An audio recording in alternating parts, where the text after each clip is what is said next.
Walhasil terus orang mulai tertarik sama Islam dan aturannya nggak boleh dilarang diskusi. Nah makanya saya pernah ditanya beberapa profesor di Jogja, Gus, suatu saat kalau kampus paling keren di Jogja ini ada Islamic Studies, kemudian pengajarnya dari berbagai agama, ini riskan nggak bagi Islam? Saya jawab, asal yang didiskusikan Islam itu nggak masalah, yang repot itu nak umat Islam.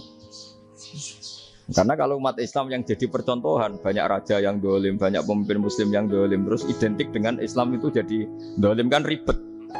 Ya kalau pas umat Islam, kalau Islam yang kumat kan jadi masalah kan. Nah ini kan terus jadi beda umat Islam sama Islam yang lagi apa? Kumat. Singkat cerita terus Islam mendapat posisi yang luar biasa.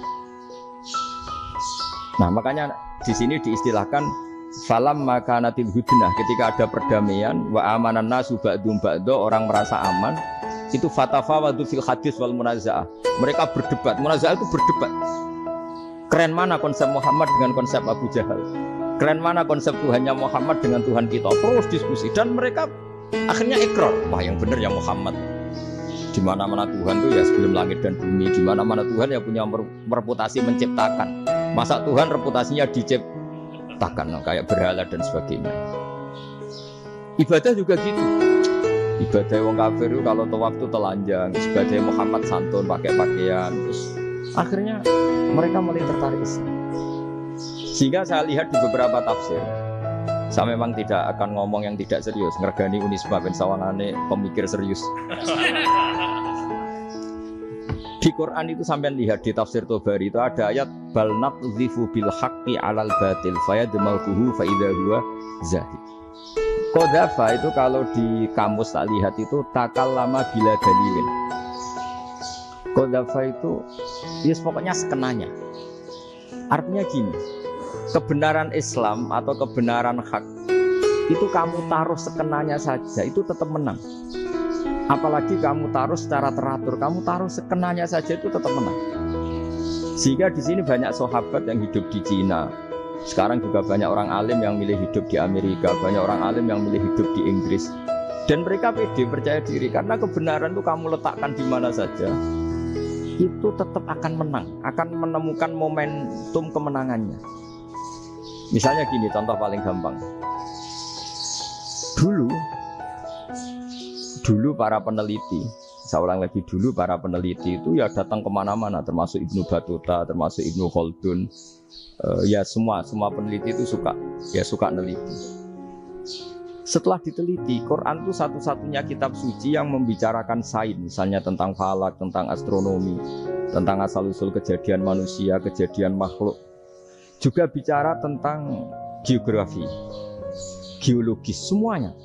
Sementara kitab lain hanya cerita tentang mawaid wal hikam wal ibar. Jadi diteliti kayak apa, pada akhirnya hak ini yang menang. Bal naqdhifu bil haqqi 'alal batil fayadmaghu fa idza huwa zahid. Saya berkali-kali cerita, ada ulama yang ahli matematika. Ketika ditanya kenapa kamu suka ngajar matematika, sampai muridnya itu ragu, ini guruku mlebu swarga ta ora, penggaweane mulang matematika. Tapi para muridnya bermimpi bahwa Imam Amudi itu disuruh ngajar para malaikat. Dan itu pede betul ya. Kata Allah, ini ulama saya yang iman kepada saya setingkat iman kamu. Jadi malaikat itu tidak mungkin Gusti kita menyaksikan langsung engkau, sementara ini di bumi nggak nyaksikan jenengan. Kenapa bisa sepede dan seyakin itu? Akhirnya Imam Amudi disuruh ngajarin matematika. Jadi Anda kalau profesor itu nanti harus sempat ngajari malaikat, itu baru benar-benar profesor. Jadi nanti di akhirat ngajari siapa? Malaikat. Jadi ada seminar yang melibatkan banyak malaikat, narasumbernya itu seorang profesor. Itu ketika kenapa engkau begitu yakin kalau Allah itu Tuhan dan Allah itu Al-Wahidus Shomad. Terus Imam Amudi mulai nulis angka gak beraturan. 2, 3, 4, 5 sampai 1 miliar, 1 triliun, semuanya gak beraturan. Kata beliau, nisbatus naini wasalasa ila ma la nihayatalaha iku nisbatul far'i ilal asli. Mbok angka sebanyak apapun, 2 dibanding 1 ya far'ul wahid, 3 dibanding 1 ya far'ul wahid. Semua angka yang gak terhingga pun dibanding 1 semuanya far'ul wahid. Semua angka sebanyak apapun itu cabang dari angka 1. Fakullu hadhil awalim far'un minal wahidis somad, yaitu Allah Subhanahu wa ta'ala. Wakil malaikat tepuk tangan, iya juga.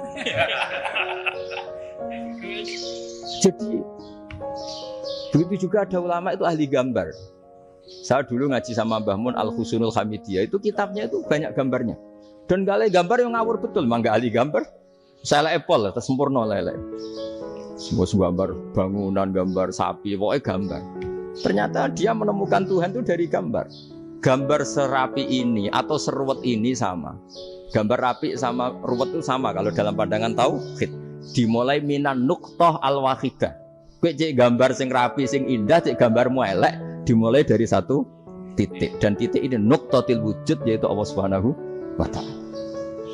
Jadi nak cara ahli tauhid gak penting gambarnya api, menang lomba atau ora penting. Butuhe hadis surah ini gambar baik yang rapi maupun ndak adalah min nuqtah dari satu titik. Nah, alam raya sebanyak ini mbok gambar mbok ora, sejak mulai Mars sampai Jupiter kabeh semua bentuknya yang banyak ini semuanya min nuqtatil wujud, yaitu dari titik wujud. Ini kok Allah Subhanahu wa ta'ala. Di sini hebatnya ulama-ulama, mbok dia pengajar matematika, mbok pengajar gambar, semuanya dipakai perangkat untuk tauhid. Nah, itu kan juga bagian dari Islam damai, Islam yang sangat indah, tidak perlu perang untuk orang dipaksa Islam. Enggak perlu provokatif kayak tadi pidatonya rektor jenengan tadi. Jadi ciri utama ilmuwan tuh kalau ngomong datar tapi logikanya enggak terbantahkan, itu ciri khas ilmuwan. Kalau ciri khas politikus kalau ngomong itu keras. Provokatif lah kira-kira gitu. Tapi isinya biasa. Nah, saya berharap nanti semua profesor doktor itu datar tapi isinya kualitasnya bagus ya. Mentas.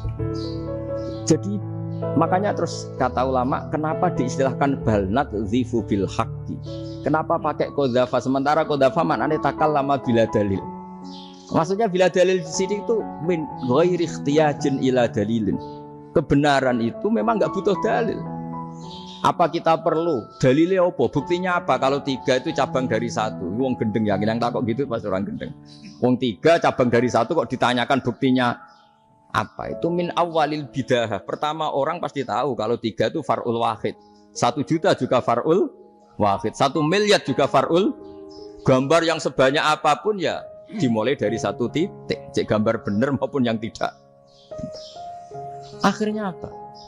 Ulama dulu itu sebegitu rileks nerangkan tauhid.